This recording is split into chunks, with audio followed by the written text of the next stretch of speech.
All right, so let me ask you something. And don't answer it too quickly in your head here.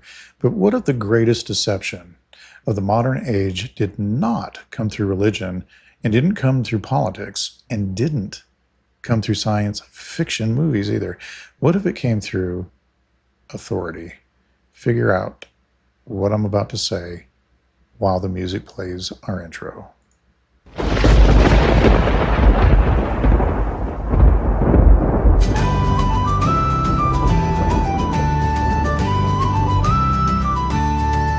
Coming from the wild, from the rain and the stone, where the wind has no name and the traveler's alone. There's warmth in the fire and truth in the tale of the watcher who walks where the bold-hearted fail.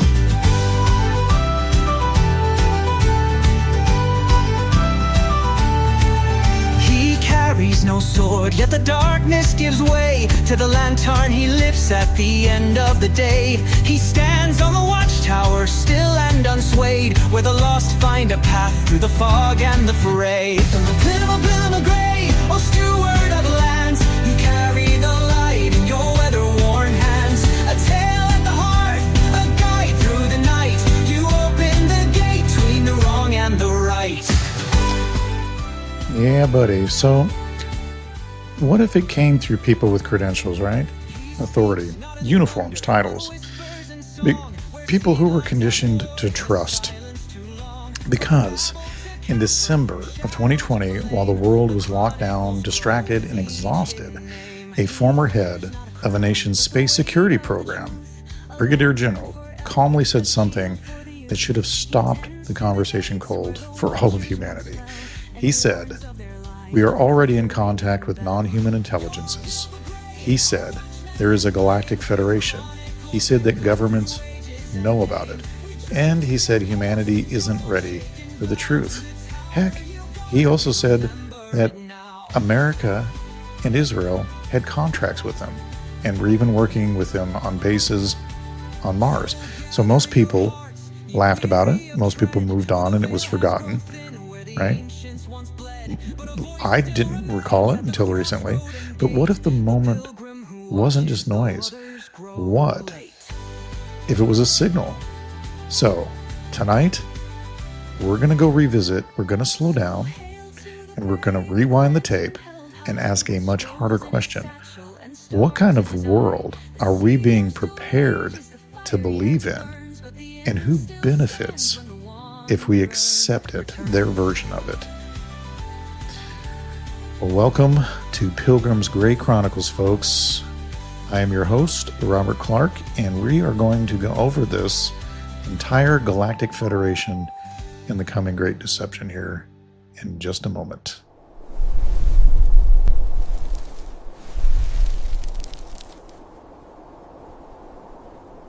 All right, ladies and gentlemen, let's get this started.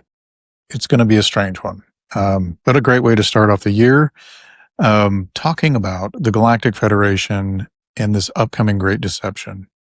So, setting the stage for this, I want to mention that the whole reason I came across this is kind of twofold. One, from a Facebook friend of mine and fellow podcaster, Jeremy Stone of By Their Fruits You Shall Know Them, made a Facebook post discussing this very issue a while back. And the second thing is there is an upcoming streaming sort of conference coming up with L.A. Marzulli. And both these things together hit me a few days ago, and I wanted to cover it and get into some more depth on it, I suppose you could just say. So let's get right to it. In December of 2020, we had a wild claim that's just sort of been forgotten by most. Obviously not by Jeremy Stone or others, but for the most part, when I talk about in general, most people will have no idea what I'm talking about or what I'm about to bring up because it was just kind of brushed off the stage, exit stage left. So an Israeli general and professor named Haim Eshed dropped a bombshell claim that sounded straight out of science fiction, basically. Eshed, a former head of Israel's space security program, told a major newspaper that aliens exist. Governments know, and a Galactic Federation is keeping it secret. You can see that in this Times of Israel post, if I can find it here. Boom. Yeah. Israel space chief says aliens may well exist. Times of Israel, but they haven't met humans. So, very interesting. And so told a major newspaper that aliens exist. The governments know about it. A Galactic Federation is keeping it secret. And according to Eshed, extraterrestrials have been in contact with the U.S. and Israel both for years, but they insisted that humanity isn't ready for the truth. He even said that President Trump was on the verge of revealing their existence, but was persuaded not to in order to prevent mass hysteria. Now, I think we have that right here in this article from Aryan News. Yeah, Trump knows about aliens, says ex-Israeli space agency chief. Now, look, a claim this sensational should have made worldwide headlines for weeks. Yeah, but many people barely heard about it. The story made a splash in some media in early December 2020. Then it quickly fizzled and was treated like a quirky 2020 moment, which, as you and I both know, there were many, right? Basically a weird news item to kind of laugh about. And then largely it was memory hold into meme territory, right?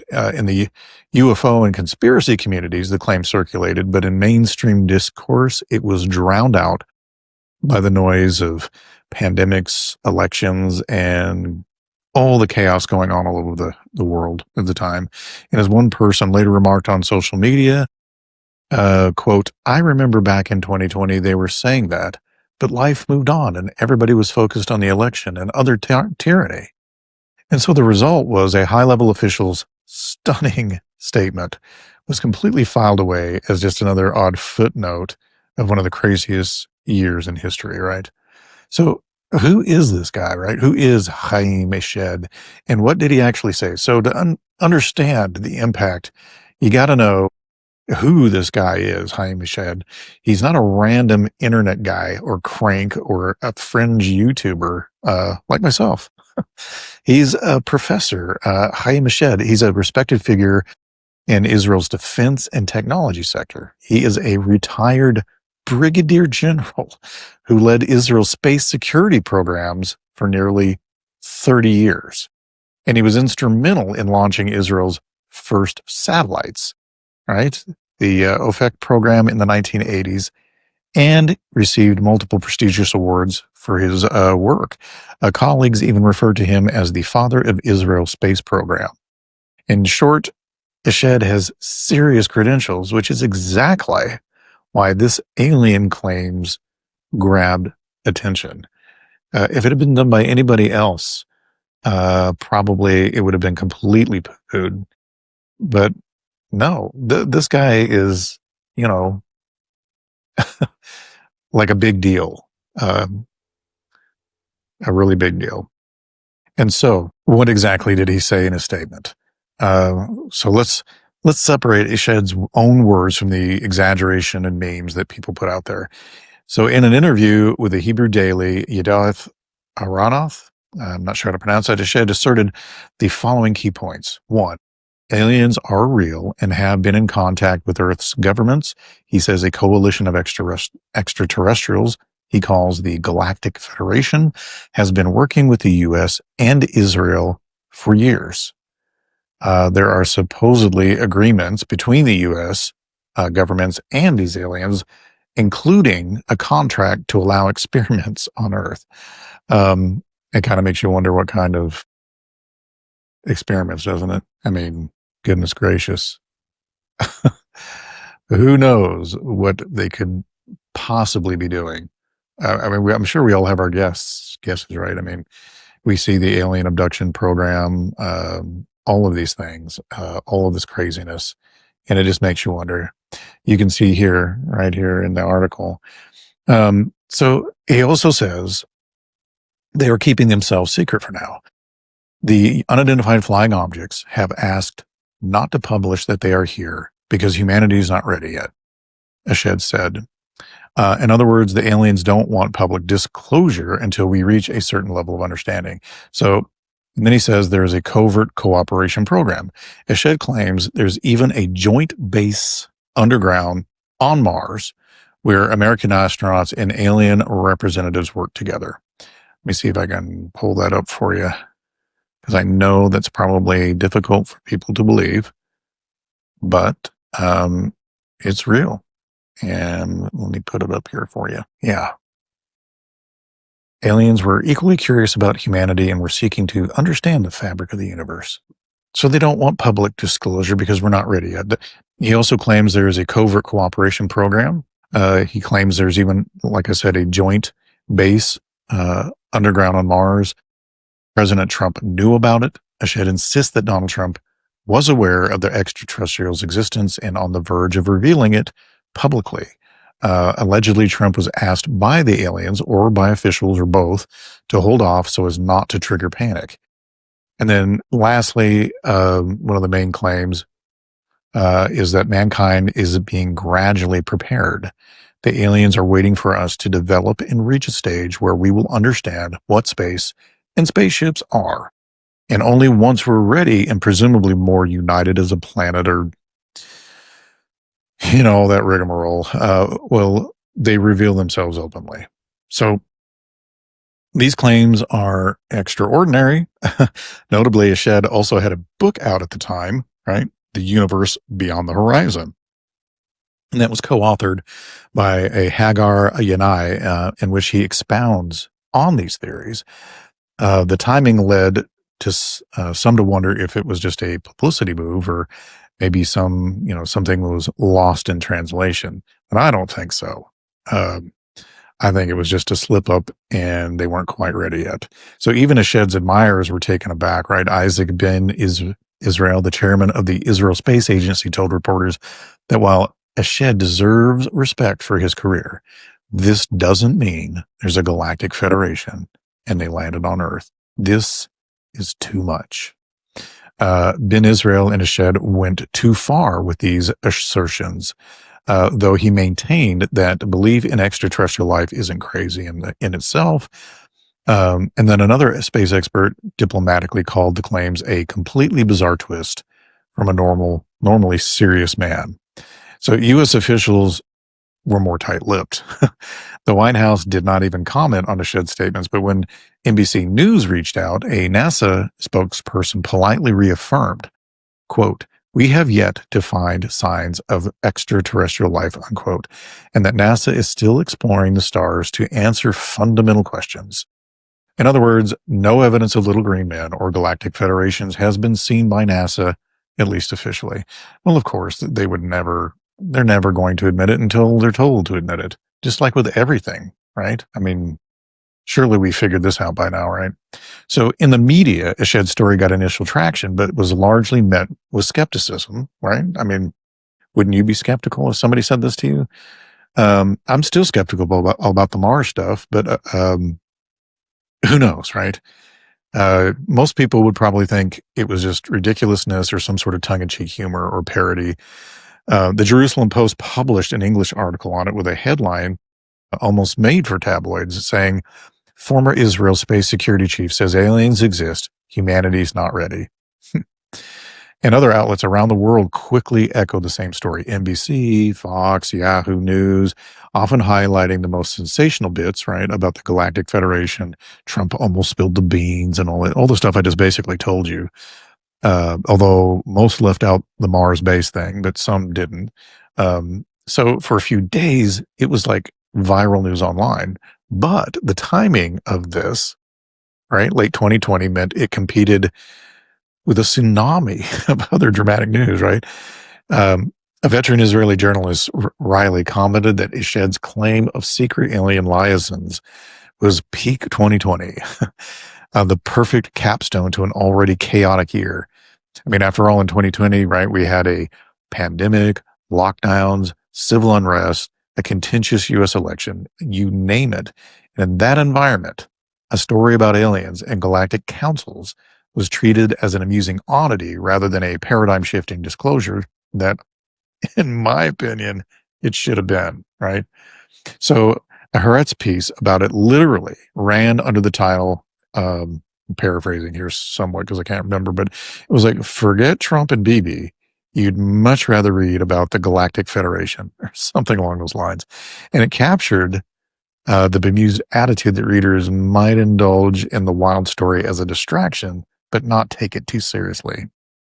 It's their way of, I mean, with so many things that are actually true, they try to shame you in public discourse, at least until they're ready for it to be reality. So late night comedians and Twitter jokesters had their fun with it too, many joking about an 87-year-old Israeli professor losing it or saying this was the one news story that didn't surprise them in 2020 kind of thing, like, well, I didn't see that on my, bingo card. Memes circulated with pictures of aliens face palming at human folly, or you had Galactic Federation trending alongside jokes about secret alien COVID vaccines. In short, the mainstream quickly filed his claims under quirky news, and by 2021, most had forgotten it, except, as an occasional meme punchline that would show up every once in a while. I don't even see them anymore, honestly. The only reason I recall it now is because of Jeremy Stone posting about it. And so here I am doing research. But, it's not the end of the story. Because just because a mainstream media moved on, to other things doesn't mean the impact disappeared. Because under the surface, in various subcultures and online communities, Eshed's words began to mutate and integrate into a much larger narrative. What looks like a forgettable blip might actually be a seed planted for future revelations here. So, one reason Haim Eshed's claims resonated, at least with some people, is because they followed a familiar script in UFO and New Age lore. The storyline kind of goes something like this. They exist and they're here, right? For the assertion that we are not alone, intelligent non-human beings have been observing or visiting Earth for a long time. And then they're benevolent, or at least not hostile, right? These beings are, very often cast in movies and everything as wise, advanced, even guiding humanity from behind the scenes, right? In Eshed's version, they supposedly help prevent nuclear disasters and are curious about us, even seeking to understand the fabric of the universe. I'll try to link the articles in the YouTube and Rumble things in my description of the video. So if you want to check out the actual article, you can. But anyway, seeking to understand the fabric of the universe alongside us, right? And governments know and are cooperating secretly, right? And that's one of the classic sort of shadowy agreements, hidden joint bases, secret experiments. Eshed explicitly said agreements have been signed and that a joint base does exist on Mars with American astronauts and alien partners. Now, I think all of that is entirely possible because I don't think the planets are what we think they are, and I don't think they're as far away as some people say. And even if they are, we're not using physical craft to get there, I don't think, if true. So, and we didn't build the base there, obviously. I'm sure we're utilizing a base already put in place by this Galactic Federation of whatever these things are claiming to be. So, and then, of course, last but not least, we must evolve and unite first, right? So often these narratives include a quasi-spiritual or social message. Humans need to reach a higher level of understanding or vibration, or sometimes morally, sometimes technologically, before joining a larger cosmic community. So Eshed and the Galactic Federation was waiting for humanity to develop and reach a stage where we will understand all this stuff about space and spaceships. And that implies there's a qualifying threshold for us to be welcome into this galactic club. Sounds like Star Trek. And maybe Star Trek was prepping us for this too. So the template didn't originate with Eshed. There's been variations of the benevolent cosmic visitor plus secret government pacts plus delayed disclosure for our own good stories that have circulated for decades, even before that. UFO contactee literature since the 1950s often featured friendly alien messengers warning about nuclear weapons war, but saying, well, we can't reveal ourselves widely because society isn't ready. And they're probably right. We're not. I mean, during the War of the World radio episodes, there were people shooting at water towers thinking they were aliens, ships. They're probably right. In the New Age spiritual movement, there are long-standing myths of a Galactic Federation of Light or similar councils of alien masters who supposedly guide humanity's evolution. And I'm going to get more into that later. But the point is this. Eshed's claims fits perfectly into an existing narrative framework. And this made them intriguing to true believers, right? Who felt vindicated that a person of stature, I mean, he's a brigadier general, folks, and he was confirming their beliefs, but easy to dismiss for skeptics who have heard it all before, of course, in less credible form. And from a broader perspective, one can see this as part of a gradual conditioning, which is what I see it as, since at least the 1800s, right? A story being repeated until it might one day be accepted as a conventional wisdom. And so think of it as preloading an explanation for a future event. If, hypothetically, aliens revealed themselves openly next year, say, a large segment of the public is already primed to think, oh, yeah, the Galactic Federation finally decided we're ready, right? They won't even question who these beings really are or whether the narrative is spun because the script is already in their heads. So for some reason, as I was studying this and going over that part, I kept hearing that last bit of the first half of Rush's 2112 album. We have assumed control. The galactic whatever coming back to either, reestablish the order of the Temple of Syrinx or to rid the planet of them and bring freedom, depending on how you interpret the end of that first side. I used to take the positive thing where, this guy offed himself, the guy singing, against the priest and wanting music and laughter and all these things again that the priests were poo-pooing. And this Galactic Federation came and freed everybody from all that. But the older I got, the more cynical I became.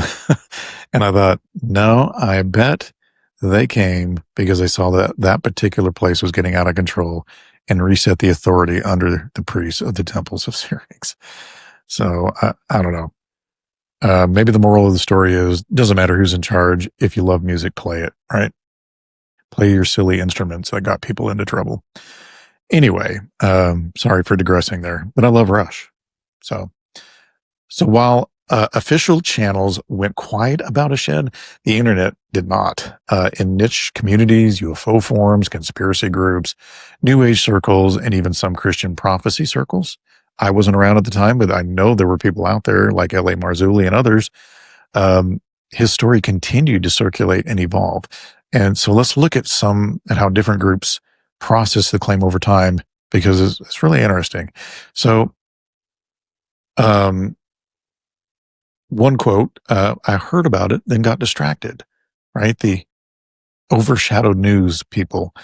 So a number of people later recalled seeing the alien story in 2020, but then losing track amid bigger worries. One commenter, like I was quoting, said, I actually remember that back in 2022, and I was shocked, but life moved on and everybody was focused on the stolen election and Biden tyranny, right? The tumult of late 2020, COVID, elections, all of that mess meant many filed it away in the mental folder of interesting if true, but I have bigger problems now. So, this suggests that the claim wasn't debunked or forgotten due to lack of interest. It was just simply drowned out, maybe on purpose. Who knows? So Because, if they really want you to know something, you'll hear about it every day until you can regurgitate everything, all their key phrases, because you'll hear it if you're watching the news or paying attention. You'll hear it every day. It's how they get it into your head. The mockingbird medium. We've all seen examples of it, right? Where somebody will show a video where you'll see one broadcaster from some local CBS affiliate, and they'll use this same phrase, same words, keywords, phrases. And then you'll see another affiliate from some other city, another city, and they're all saying the exact same thing till you have this whole cacophony of all these news reporters all using the exact same phrases. I'll never forget the year, I think it was during the Bush-Al Gore election, where the word gravitas suddenly came into play. Nobody had ever heard of that word. Not one of those reporters who used it a million times during the election or campaign even knew what the word was or how to use it in a sentence until it was before them. And suddenly everybody knew the word gravitas. It's ridiculous. And yet we fall for it, because we trust these people. They have spent decades brainwashing all of us into trusting them. It's what they do. But now many of you have had those scales removed from your eyes and you question everything, and rightfully so. You should even question what I'm telling you and go research it. But I am going to link the article so you can at least get a start. So the conspiracy crossover from aliens to AI and 6G. Let me mention this. Some of this got into pop culture narratives too. So fast forward a couple of years, and suddenly Aliens Among Us is popping up everywhere in entertainment afterwards. After he said what he said. The same commenter noted that it goes along well with Steven Spielberg's new movie, Disclosure Day, and Amazon Prime's Age of Disclosure, referring to a film and a documentary series, respectively. And so by 2023 to 2025, Hollywood and streamers began pumping out UFO-themed content and soft disclosure storylines. So the feeling wasn't that the culture was catching up to Eshed's claims, right? Or I'm sorry, the feeling was that the culture was catching up to Eshed's claims. So what was laughed off in 2020 might be taken more seriously after just a few seasons of TV shows suggesting that aliens are here, and so on. It's as if fiction was doing the heavy lifting, warming people up to the idea that we are not alone. And it wasn't just in those years. There was a slow creep up to that for decades, but it became more noticeable is the point. And then the crossover, aliens to AI and 6G. One of the strangest twists I've seen is where people are kind of putting all of this in one stew, right? I've seen Facebook posts that claim that President Trump had signed an executive order in December 2025 about winning this 6G race and developing AI, robotics, and implantable biotech, and that this was related to preparing for alien disclosure, right? I've seen posts that are accompanied by what look like official documents, right? A memo titled "Subject: Winning the 6G Race" and a White House graphic with the date December 19th, 2025. So on the surface, it appears to show the U.S. government gearing up for implantable microchips and AI integration in society, hinting that this was part of this alien agenda. But the problem with this is that when I research it, the images and documents they're not real. They're very cleverly designed to look like a White House memo, but there's glaring red flags on it, right? No executive order number, no signature, references to One Big Beautiful Bill Act. And of course, the fact that Donald Trump was not even president in 2025. So in short, it looks like some of the stuff that gets out there has some level of fabrication, right? To connect all of this stuff together. The content about 6G and AI itself isn't entirely fictional. Governments are discussing 6G networks, advanced AI, brain-machine interfaces, but there's no concrete evidence that that there's a government document that is mandating forced nano implantation of the populace. Would they like to? I'm sure they would. However, why do I even mention this? Well, because even a phony document found an eager audience. It's spread precisely because it fits a narrative that some people expect to be true. So in the minds of many who shared it, Ed's 2020 Galactic Federation storyline and other stuff that had mutated into a 2025 technocratic takeover storyline, different details, aliens versus AI, but the same core non-human intelligences controlling humanity, all out there. And this highlights a narrative bridge that is being built. People are prepared to connect UFO disclosure, government secrecy, and even AI biotech agendas into one big overarching plot, whether true or not. The belief is congealing, and that's the important thing. And so in UFO spiritual circles, Eshed's interview was like throwing gasoline on a fire, right? They've been talking about Galactic Federation and star beings for ages, often ridiculed by society. And here comes a defense official essentially saying, yep, it's all real, right? One commenter said or noted that a Galactic Federation of Worlds, an entire genre, has been created around this concept. Alina Danan is a so-called spokesperson for this group of Pleiadian aliens. And this is important because Alina Danan is a prominent self-proclaimed contactee who claims to represent an alliance of extraterrestrials, Pleiadians among them, fighting on humanity's behalf. She and others have a large following on YouTube, social media, and where they relay messages from these alleged Galactic Federation beings through channeling and other things. The fact that Eshed used the very phrase Galactic Federation was seen as a vindication in those circles and people who run in them. So it's unlikely Eshed was deliberately referencing Danan or similar personalities. More likely he chose a term that's been floating around, right? But the overlap in language made the two worlds kind of connect together, right? So people who followed New Age Galactic Federation teachings could now say, well, see, even a former Israeli general confirms it, right? And so conversely, folks who heard it first from Eshed might stumble into the rabbit hole of channeled messages and cosmic mysticism, thinking, well, maybe there's something to it. So in essence, Eshed's prestige lent a sheen of credibility to an existing UFO religion mythos, right? And it's worth noting, the Galactic Federation of Light concept goes back to at least the 1970s and 80s in the New Age movement, and even further if you count earlier theosophical lore of ascended masters from other planets. Eshed was late to the party, but he brought a lot of new guests with him. And I think I have her website here someplace. Well, maybe I don't. Pretty sure I did, though, at one point. I did. Oh, wait, is this it here? Yes. So one of the things I wanted to read to you here, this part right here. Let me see if you can see that. Yeah. So I highlighted this because I think you're going to find it interesting. One phrase in this little last paragraph about her, and this is her up here. I'll show you a picture of her. That's her.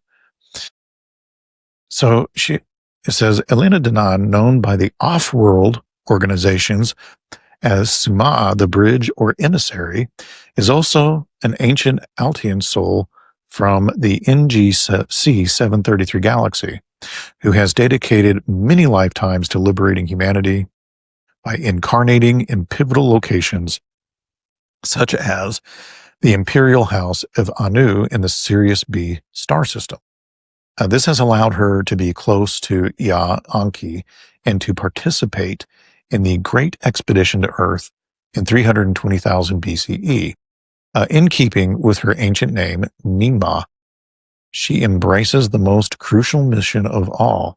Get this now, to give humanity back its sovereignty. So I'm thinking, sovereignty from who? Who's holding humanity back? Well, we know what the Luciferian Gnostic view is on that, right? Yahweh is the big wet blanket. So here's another thing here. So her genetic heritage says Elena inherited of two strong strands of bloodlines from her biological mother, Royal Magdalene line by her French grandfather, in Saani Norse line by her Gotlandish grandmother, after whom she changed her name when her father passed, becoming legally Elena Danan to embrace this genetic heritage as a spiritual path.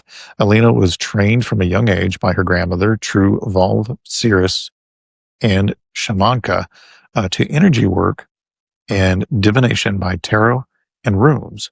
The surname Danan was inherited from a line of wise women of Gotland, a fascinating island in the Baltic Sea, said to have been inhabited in the past by a magical race of beings who provided the Tuatha De Danann with enchanted weapons to fight their enemies back home in Ireland. This is where Elena's shamanic heritage comes from, explaining her natural ability to travel safely and easily through dimensions and realms of consciousness. Although this heritage of interdimensional traveler didn't only come from her Gotlandish shaman ancestors, but also from the star people to whom Elena belongs originally. So, that's what you're dealing with. And I would like to say, I'm not saying all that to poo-poo everything she just said, or like she's crazy or belongs in a straitjacket. I believe all the things that she's saying that she's doing and so on are true things. I believe in a spirit realm. I believe angels exist and rebellious angels exist, and that ancient people wrote down their experiences with them and their ability to travel in the second and third heavens. She's just a modern day example of it to some degree. I mean, she could be a fraud for all I know too. I don't know. All I know is I believe those things are real. And there's good reason to believe it. We believe in God. We believe he has an adversary. Why wouldn't we believe that this is possible? Right? So I'm all on board with it. I just think she's messing with things, if she's human, that God never intended for her to be messing with, because the enemy is incredibly deceitful. So, but anyway, back to the story, all of that lended credibility to people like this, having a brigadier general from Israel who basically was the father of their space program mentioning these things. And then, some reactions took the claim into more metaphysical territory. So, for example, another person chimed in with a story about CERN, right? The physics lab in Switzerland, opening a portal and communicating with beings from another dimension. So according to that rumor, they said they're coming, but not to have fear, because they're coming to pick up their star seeds.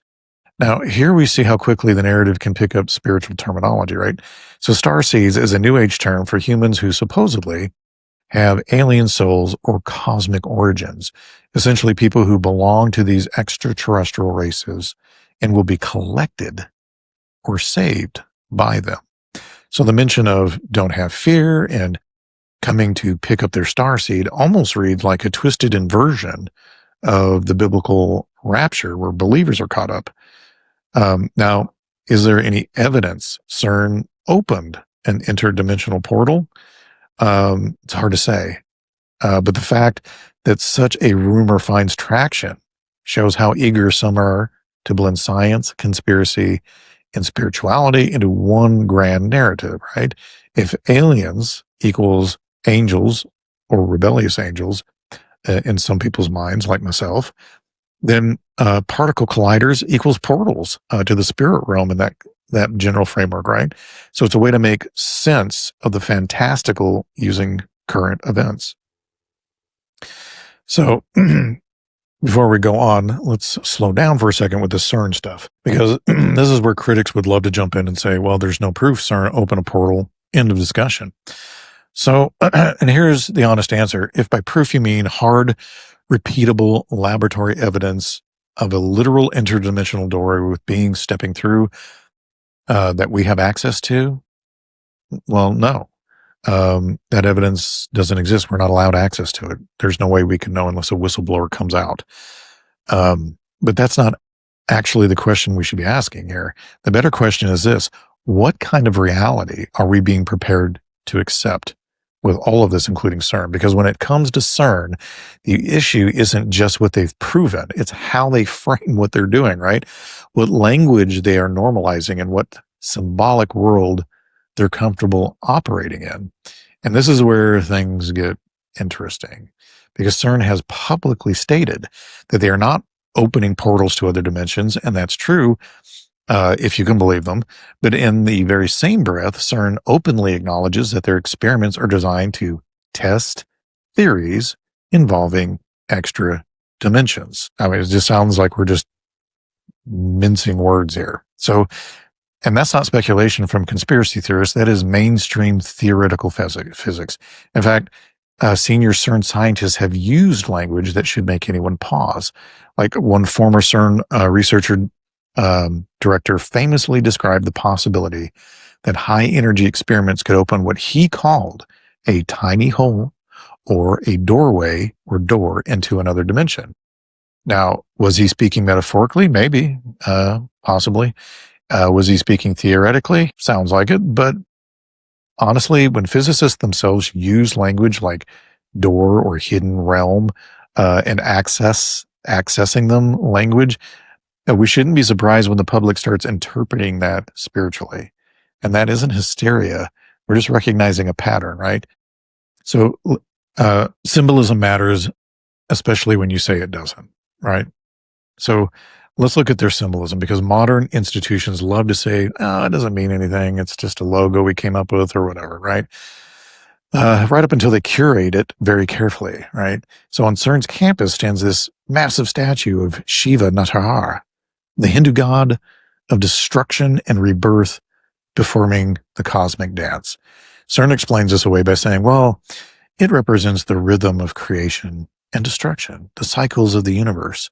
It's a poetic metaphor for particle physics. And okay, fine, we can grant that, but here's the point.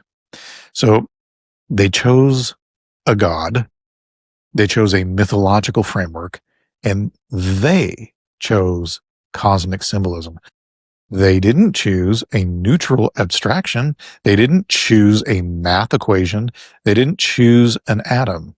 They chose, again, a deity associated with cosmic cycles and transformation, and frankly, death and destruction and rebirth. And symbolism doesn't create belief. It reveals comfort with belief, right? So when an institution claims to be purely materialist, but then surrounds itself with mythic imagery, I'm sorry, folks, but something doesn't line up, right? You may think it's nothing. I think it's everything, because money gets spent on that stuff. And then there's the incident that CERN would probably rather forget about, the 2016 video surfacing showing some mock ritual on CERN grounds, right? With robed figures, staged sacrifice imagery, and all performed, of course, near the Shiva statue. As CERN says that it was a prank, an unauthorized thing, a joke. And maybe it was, I don't know. But here's the question that nobody seems to answer or ask. Why did it feel appropriate in that environment at all? Right? Because pranks really reveal culture. They don't create it. Nobody pulls off a fake occult ritual at a Baptist church, at least not openly. And nobody stages a mock sacrifice at a hospital, right? But at CERN, yeah, it seemed to fit the aesthetic there, right? Does nobody find that odd? I do. So let's be very clear what we are and are not saying here. So I'm not saying that CERN has proven that portals exist, or that CERN has contacted beings, or that CERN scientists are secret occultists. I can't say that with any certainty, even though I do suspect it for good reason. But what we are saying is that CERN has helped normalize a worldview where hidden dimensions are real, unseen realms are accessible, humanity can reach beyond its natural limits, and that science, mythology, and spiritually can spiritually overlap without boundaries anymore. And once that framework is accepted, the next step doesn't require CERN at all. Because when someone later says, non-human intelligences exist in other dimensions and are interacting with us, well, the public response won't be, well, that's impossible. It will be, oh, well, that makes sense. I mean, we've been talking about these dimensions and these beings for years. And that's the point. That's the preparation. And this, because if we'd had these discussions even 20 years ago, you'd be in a loony bin. Not anymore. What I'm sharing here is tame, by comparison to some of the things that are out there. So Now, if we connect this back to Haim Eshed, to the Galactic Federation, to interdimensional beings, to AI voices, to starseeds, to don't be afraid messaging, CERN doesn't need to open a portal. They only need to open the category, right? And once that category exists, someone else gets to fill it. And that's how deception works, not by shock, but by normalization. So whether CERN ever opens a literal portal is almost besides the point. What matters is that humanity is being trained or brainwashed slowly, academically, symbolically, to accept hidden intelligences and unseen realms as normal. And once that door is open conceptually, the greatest deception in history doesn't need to force its way in. It's already going to be welcome. And unless these things are done in truth, and they're not being done in truth. And even AI joins this story, right? And the most weird 2025 twist of all are people on TikTok and other platforms that have started using AI-generated videos and filters to pose as reptilian aliens and deliver messages. Like, I saw one commenter asked, well, have you seen AI stuff on TikTok where the reptilians are telling us this? So it appears there are viral TikToks with very realistic AI rendered figures, some looking like the classic reptoid aliens of conspiracy lore, speaking directly to the viewer, claiming to be aliens among us or issuing warnings and prophecies. Now, anyone rationally knows these are filters or deepfakes, yet seeing it can still have an emotional impact on people. Plenty of us fall for these things. Was that real or AI? And some viewers, especially those already primed by the narrative above, get the sense that they, the aliens, are really trying to communicate, even if through AI. So ironically, people know it's an AI puppet, but they treat it almost like a Ouija board, right? A tool through which non-human intelligence could speak. Even outside of all the reptilian stuff, AI in general, ChatGPT, all of it, people treat it like it's a person. So this development blurs the line between reality and simulation, making the voices of non-human intelligences part of a daily social media consumption for us, prepping us even more. So what we see in all of this is a convergence of narratives. Different communities are filling in different details, government conspiracies, new age spirituality, occult demonology, high-tech AI, you name it. I got some videos here for you. This is a guy stepping through a portal, ancient Egyptians. That there is also this portal here. And then some interesting AI artwork. Kind of makes me wonder if we didn't have things similar to this before the flood. Maybe they literally had portals like this above the pyramids. Who knows? Right? It's amazing what AI can do. Absolutely fascinating. All of this stuff is just, it's hard to keep up with. I mean, everything's advancing so quickly. And, that's Ezekiel's little vision there, though there should be eyes all over the wheel, not just there. Anyway, that's all I really had to share with you on that. But so I just want to say that it's worth underscoring that Eshed was not the originator of the Galactic Federation concept. He's kind of a latecomer as far as disclosure goes, and he's just echoing themes that have been in the culture ether for a long time, because by the time he spoke up, an entire subculture and mythology around Galactic Federations and cosmic councils already existed.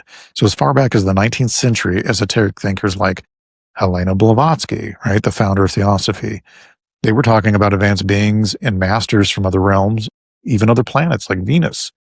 And in the mid-20th century, the UFO contactee movement popularized friendly aliens like the Venusians, Orthon, and Ashtar, bringing spiritual messages. And the term Galactic Federation, or Galactic Federation of Light, became prominent in New Age channeled teachings by the set. Groups believe that enlightened extraterrestrials, Pleiadians, Arcturians, Andromedans were watching over humanity and would soon help us transition into a new era. Now, does that sound familiar? Because it's pretty much The same narrative Eshed gave, minus the military jargon, just from a different perspective, but it's essentially saying the same thing. That lady I just mentioned, Elena Danaan, has mentioned claims to be an emissary of such beings. And there are others, right? And she's relaying detailed accounts of interstellar politics, reptilian empires, council meetings on Jupiter, and you name it.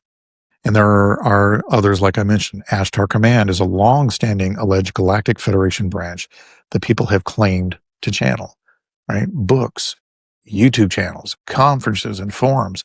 They've all been devoted to these topics for decades before Eshed. So why didn't the mainstream public know?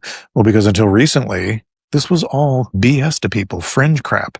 It was the stuff of late-night paranormal radio and New Age bookstores, and most people treated the Galactic Federation as fan fiction or delusion.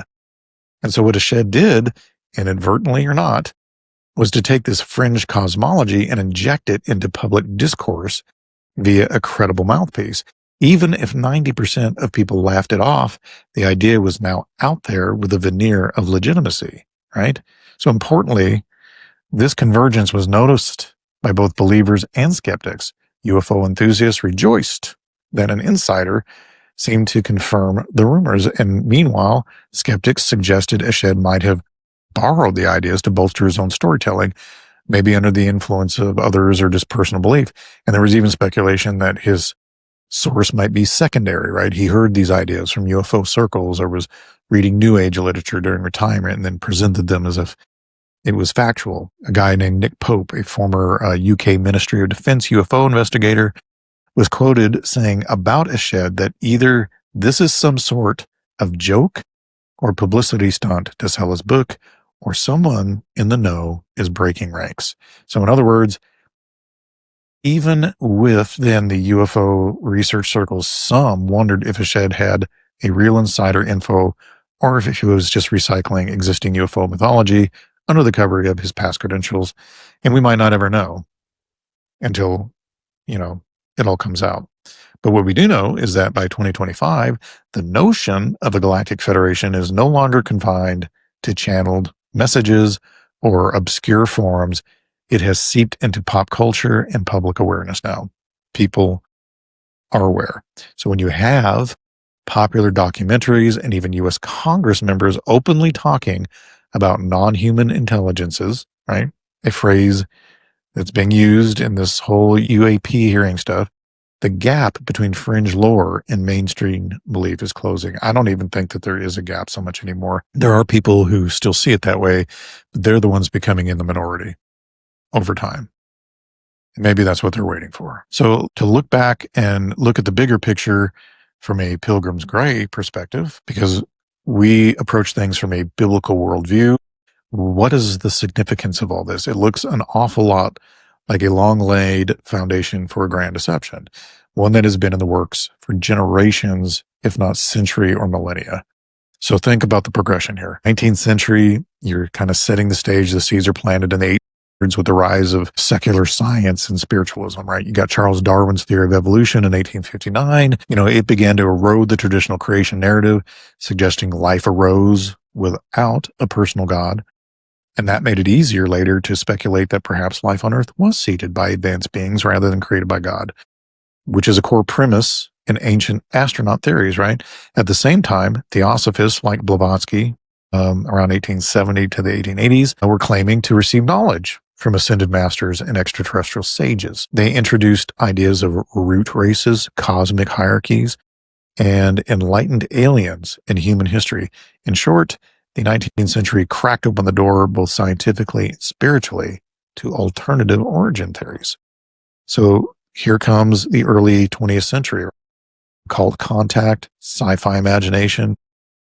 And so these early 1900s, we saw famous occultists like Aleister Crowley attempting to contact non-human intelligences. In 1918, Crowley allegedly channeled an entity named Lamb, sketching a figure with an eerily large head and eyes, essentially what looks like a gray alien archetype drawn decades before Roswell, right?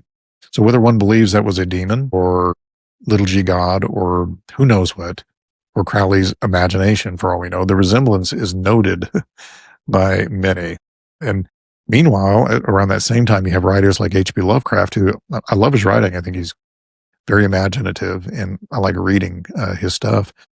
They were dreaming up fiction of ancient cosmic beings beyond time and space influencing Earth, usually not in a good way with Lovecraft, inadvertently creating a modern mythology of powerful alien elder gods, right? It's as if the spiritual realm and the human imagination were priming us with the concept of powerful unseen entities not of this world. Now we get to the mid 20th century, UFOs and Space Brothers, right?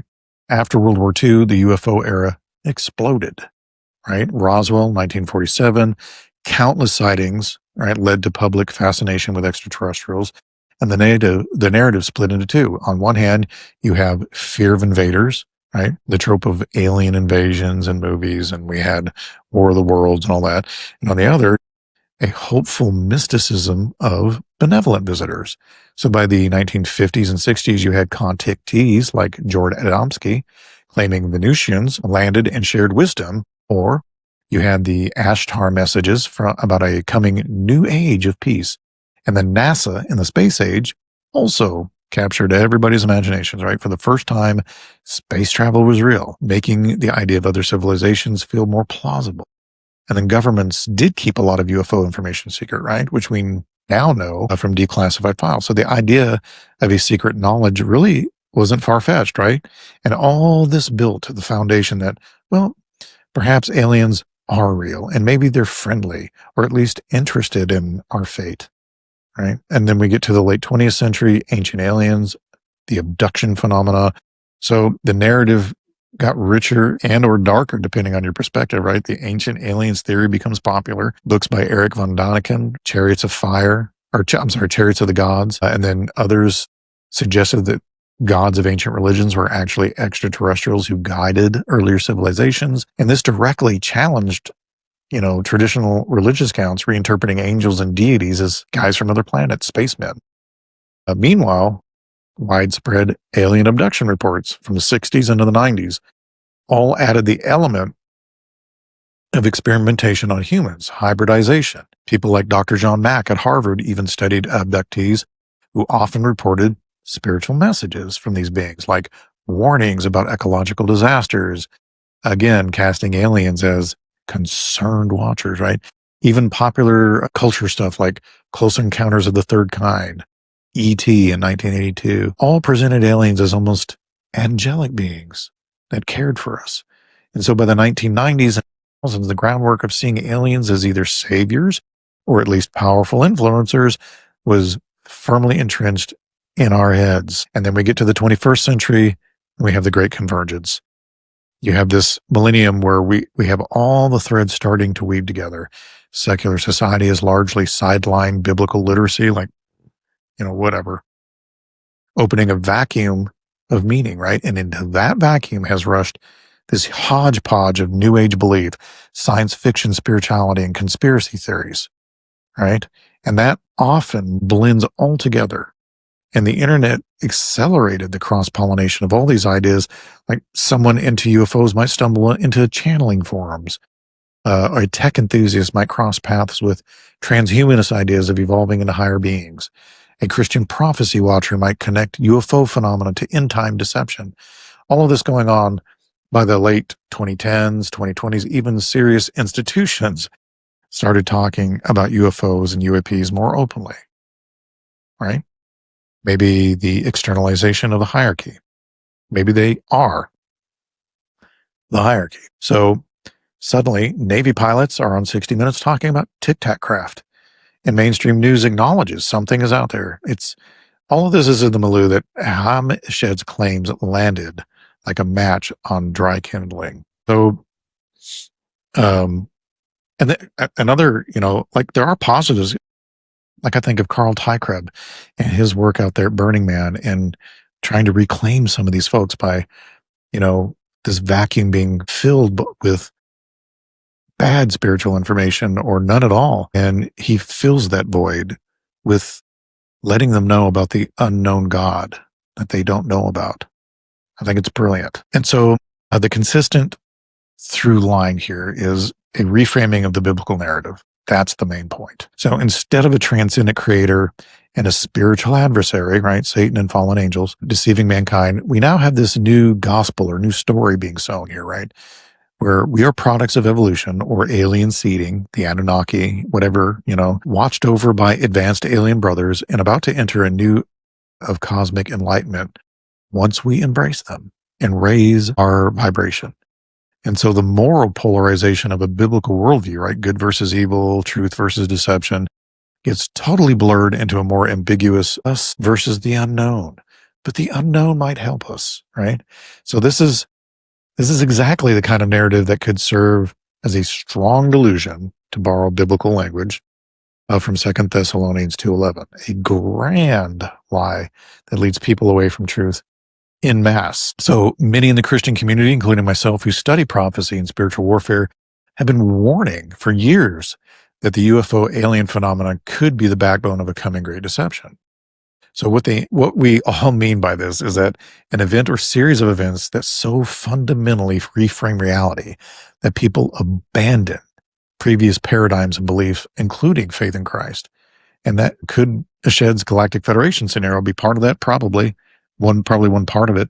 So imagine a future scenario, maybe not too far off, where global leaders stand before the world and announce, yes, we are not alone. An extraterrestrial federation has contacted us. They have actually been involved in human history for millennia, guiding our evolution. They're here to help us overcome our crisis and reach a new level.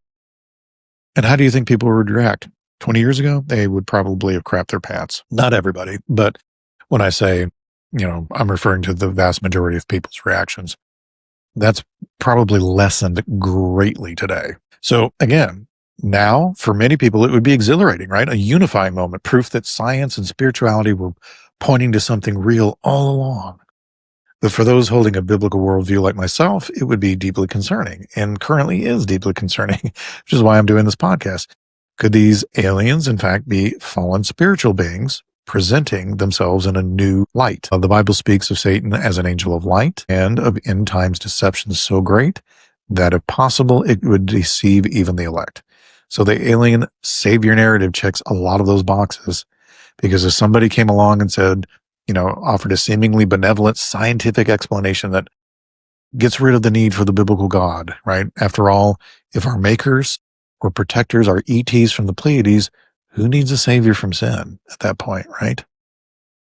People will abandon the churches in droves, fulfilling the falling away of many from the faith. 2 Thessalonians 2:3. It wouldn't even require coercion.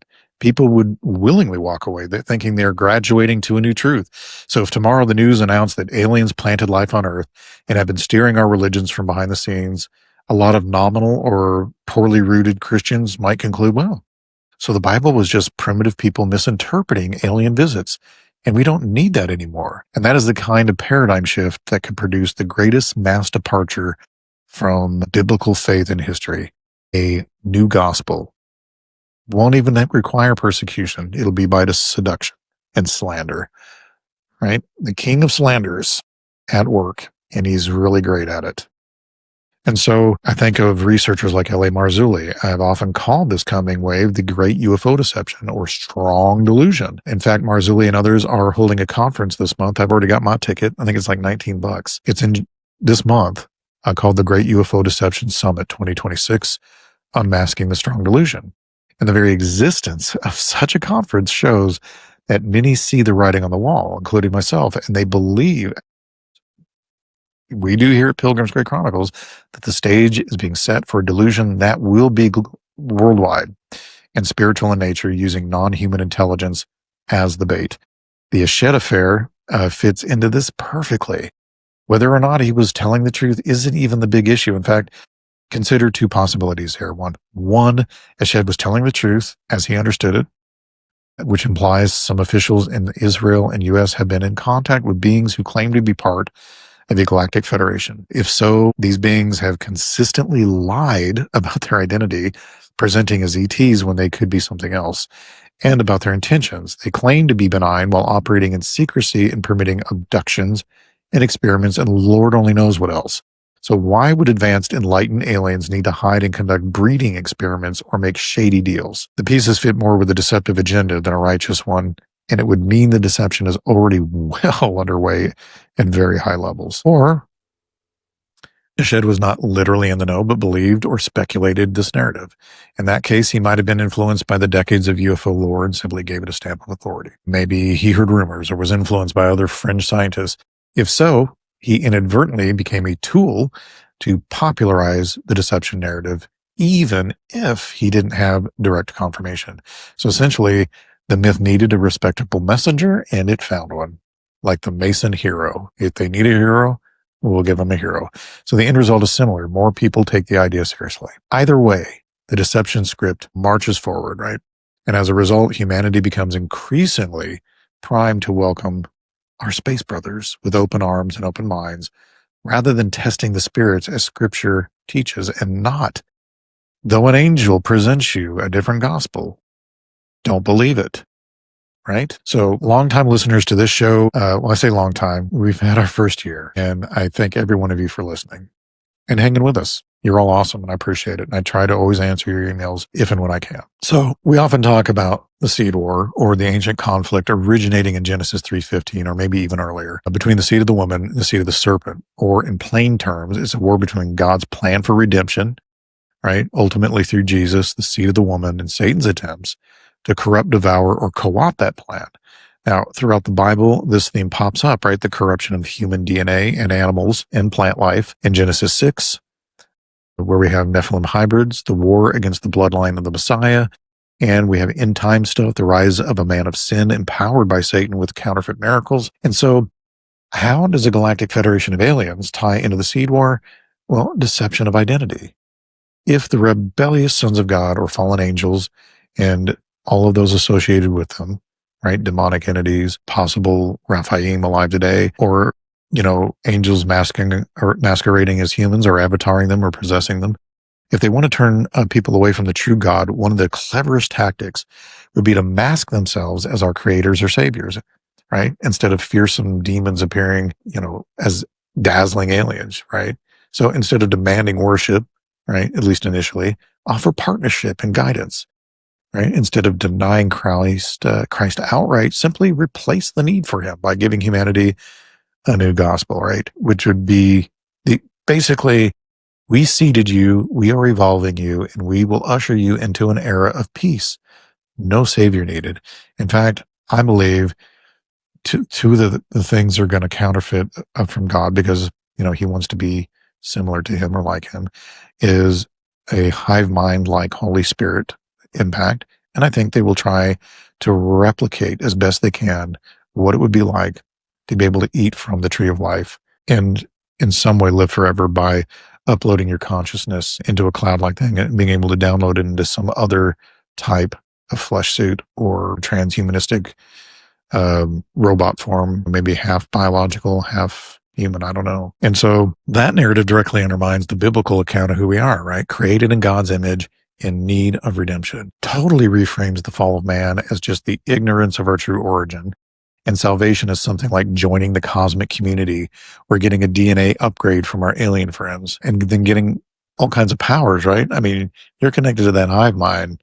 You won't even need what we're doing right now. You'll be able to Google things and be all-knowing in your own brain to some degree, right? So it's like the Eden repackaging thing. You will be as gods, only now the serpent might wear a suit, a spacesuit, or arrive in a shiny craft proclaiming a new age, right?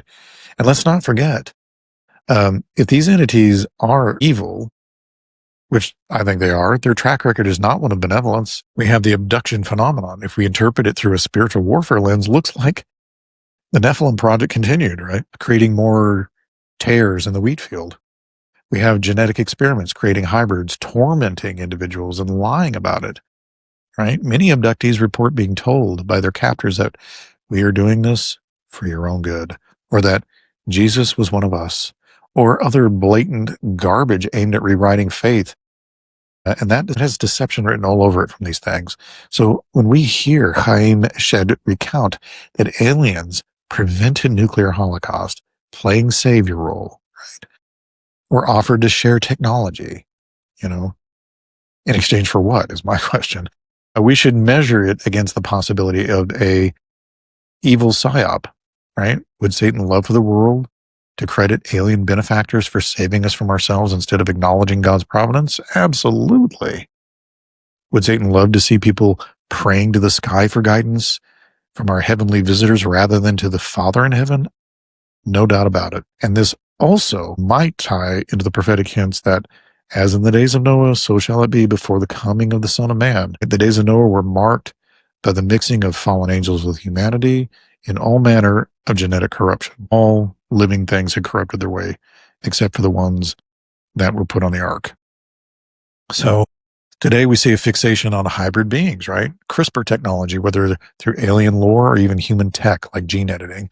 In the end times, beast or antichrist could very well be sold as a next step in evolution. Maybe he's a hybrid, part human or part other thing, right? Whether mechanical, biological, the example of what we can do too, right? If we just follow him and what he's doing. So without straying too far, consider just how easily a desperate world could accept, say, an alien human hybrid leader who promises peace and prosperity under the guidance of the Galactic Federation. Well, that would fulfill both the political aspirations of a world ruler and all of his adherents and the spiritual deception of false gods. Oh, what a great laugh they would have about it, right? Because we're so stupid. Not all of us, but you know what I mean. So bringing it back to Haim Eshed and that Facebook post, which started this whole discussion for me, it may have seemed like a trivial bit of internet lore, but it actually opens a window on a much larger saga, which seemed to be completely dismissed by many in 2020 as ramblings of an old professor. It looks more like a chapter in an unfolding playbook today, right? So to be clear, we at Pilgrims Grey Chronicles aren't saying every UFO is a demon or that any talk of aliens is automatically a lie. We remain open about unexplained phenomenon, until we find out exactly what it is. But we are also aware of the spiritual reality and principalities that operate behind the scenes, right? Ephesians 6:12 says that our struggle isn't against flesh and blood.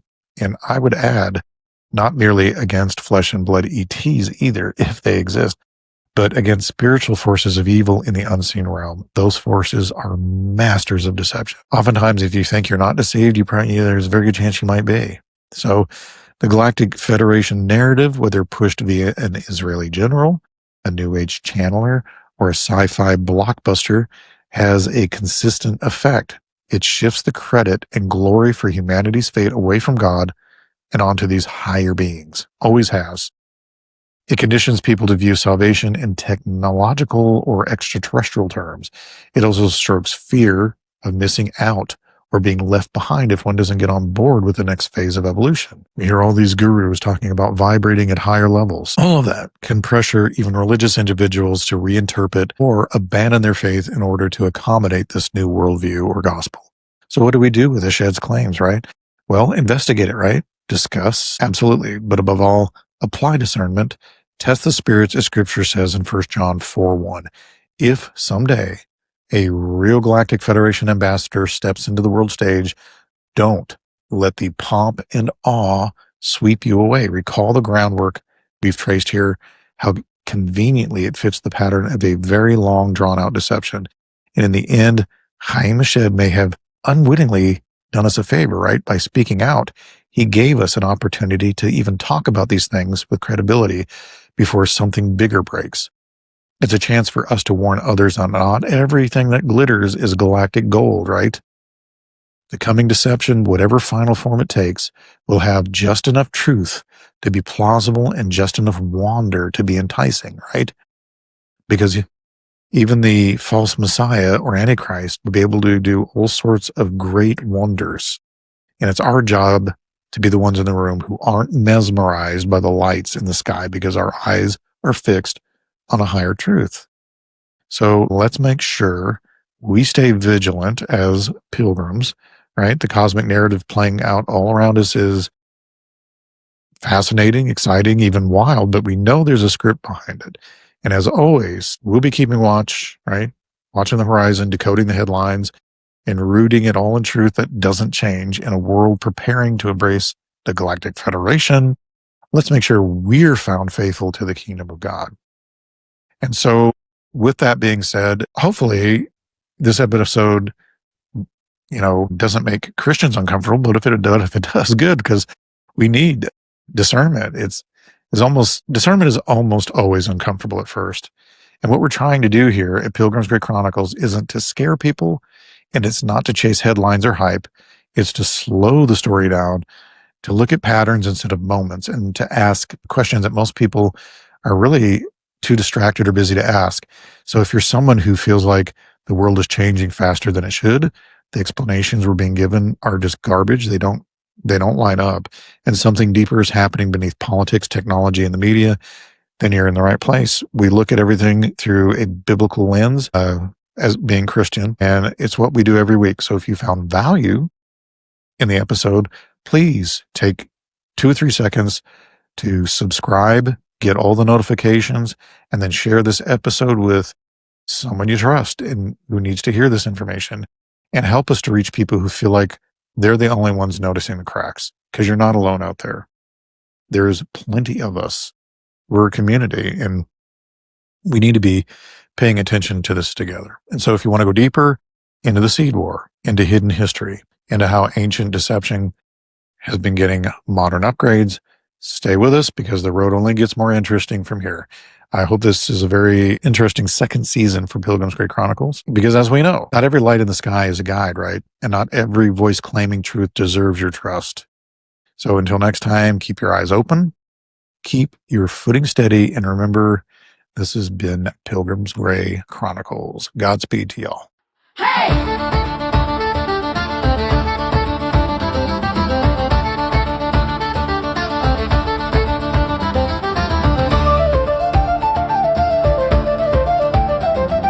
Gather round, ye travelers, lend me your ear. A tale of heroes who knew no fear.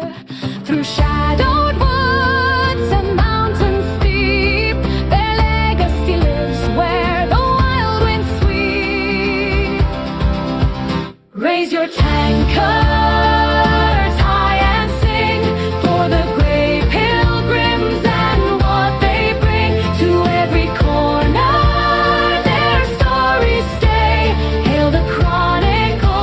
Pilgrims Grey.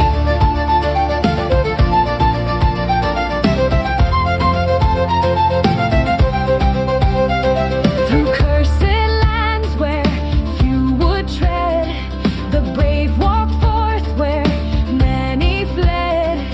Lanterns lit the endless night, their spirits burned a guiding light. Raise your tankard high and sing for the grey pilgrims and what they bring to every corner. Their stories stay. Hail the chronicles of Pilgrims Grey.